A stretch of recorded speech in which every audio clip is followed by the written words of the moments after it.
particularly the one made by distinguished Senator Enyinaya Baribe Magandibo. Thank you for joining us, for making the request for the release of Nnamdi Kanu. I can assure you that I am engaging with Mr. President, and he is favorably disposed to it. And I'm sure that in no distant future, Nnamdi Kanu will regain his freedom. The internet is completely on fire today with a massive, highly controversial question that is dividing the entire southeastern political landscape. Has the governor of Abia State, Alex Otti, completely betrayed the detained leader of the indigenous people of Biafra, Nnamdi Kanu? A viral headline circulating online boldly claims Alex Otti betrays Nnamdi Kanu, and this has sparked intense outrage and deep conversations across all social media platforms. To truly understand why millions of people are feeling so disappointed and deeply betrayed today, we have to travel back just a few months to the highly dramatic events of late 2025. On the 20th of November 2025, a federal high court in Abuja handed Nnamdi Kanu a devastating life imprisonment sentence on terrorism-related charges, and he was immediately transferred to the heavily fortified Sokoto Correctional Centre in the far north. The entire southeast was thrown into absolute shock and heavy tension.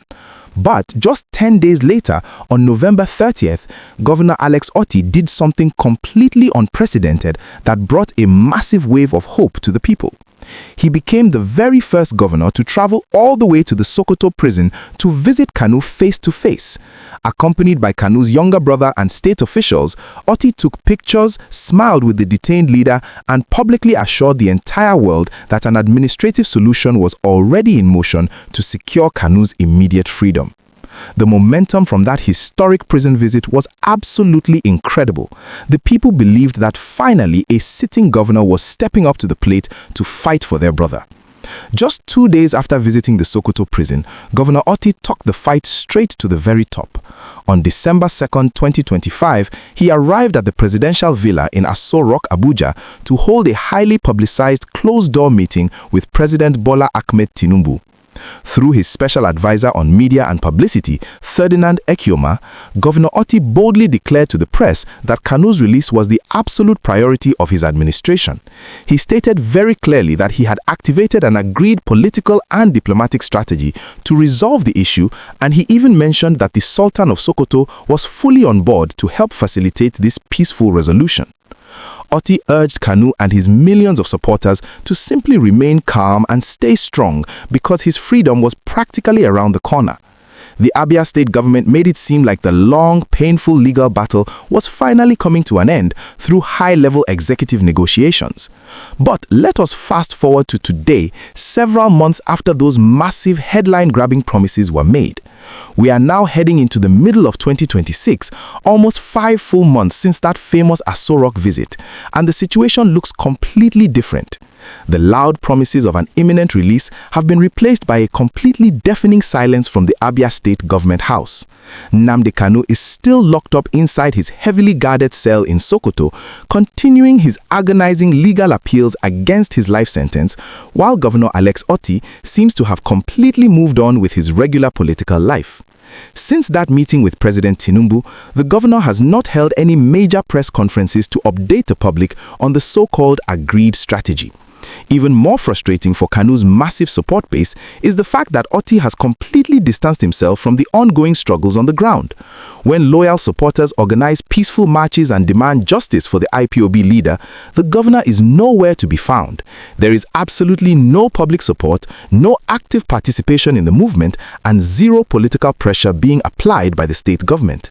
This drastic shift from being a loud advocate in December to being completely silent right now is exactly why so many people are crying foul and calling this a massive political betrayal.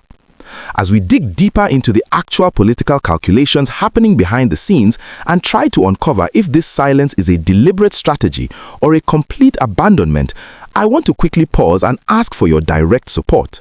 If you truly value getting the raw, unfiltered truth about the biggest political stories in our country without any confusing rumors, please take just one quick second right now to smash that like button. Liking this video is the absolute best way to tell the algorithm to share this vital, factual breakdown with millions of other Nigerians who desperately need to hear the truth. Also, please make sure you hit that subscribe button and quickly turn on your notification bell so you never miss out on our daily reports. We work tirelessly around the clock to track these fast-moving national stories in standard, easy-to-understand English, and we rely entirely on your amazing support to keep this channel growing strong. Now, let us look at the heavy accusations being thrown at the governor by political critics who believe they have finally figured out his true intentions. Many political analysts and deeply frustrated citizens are now openly arguing that Governor Otti never actually had a concrete plan to release Nnamdi Kanu from Sokoto.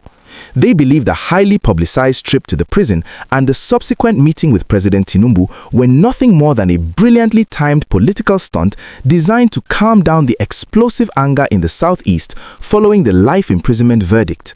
Critics argue that Otti merely used the emotional weight of Kanu's situation to boost his own popularity and secure his political footing, only to abandon the cause the moment the camera stopped flashing. On the other hand, a few remaining defenders of the governor argue that international diplomacy and high-level negotiations with the federal government cannot be done loudly on the pages of newspapers or by joining street protests. They claim that silent diplomacy is the only way to convince the presidency to grant a political pardon without making the government look weak or pressured by activists. This brings us to a very fascinating and highly emotional national discussion, and I really want to hear your personal perspective on this sensitive issue. Looking at the fact that almost 5 months have passed with absolutely no results, no updates, and no public support from the governor, do you genuinely believe that Alex Otti used Nnamdi Kanu for political points and completely betrayed him, or do you think that the governor is still secretly working behind the scenes and using silent diplomacy because street protests will only anger the federal government? Please take a few moments to go straight down into the comment section and drop your honest, highly detailed thoughts. Your unique perspective is an incredibly vital part of this massive ongoing conversation about loyalty, politics, and the fight for freedom in our beloved country.